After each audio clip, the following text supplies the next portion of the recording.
গত মাসে কুমিল্লা, নোয়াখালী, সিলেট অঞ্চলে আকস্মিক বন্যা এসব এলাকার মানুষকে হতভম্ব করে দিয়েছে।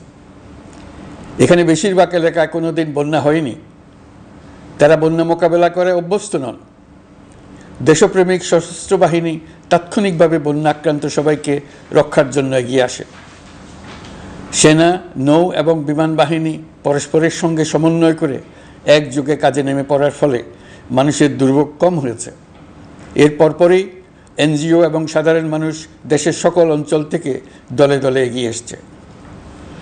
আমি বিশেষ করে দেশপ্রেমিক সেনাবাহিনীকে আবারও ধন্যবাদ জানাচ্ছি।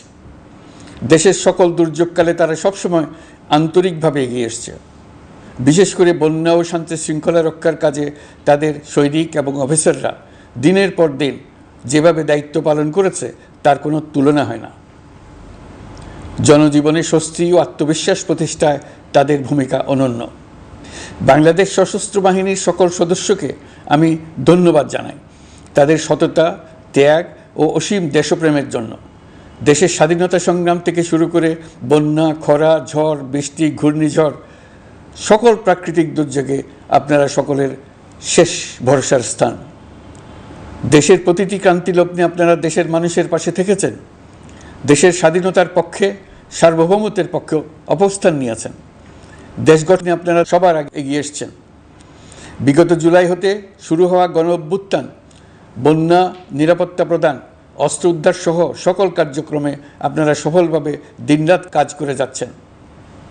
সরকার ও জনগণের পক্ষ থেকে আমি আপনাদের প্রতি কৃতজ্ঞতা জানাচ্ছি।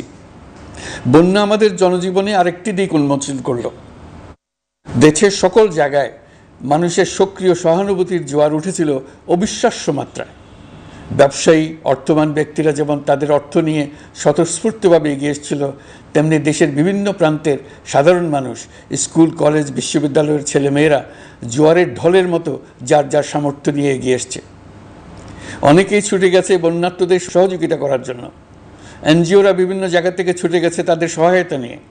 তাদের কাজে অনুপ্রাণিত হয়ে আমি এনজিও নেতাদের সঙ্গে বৈঠক করেছি কিভাবে সরকার তাদের কাজের সঙ্গে সরকারের উদ্যোগকে সমন্বিত করতে পারে সেটার কাঠামো তৈরি করে দেওয়ার জন্য।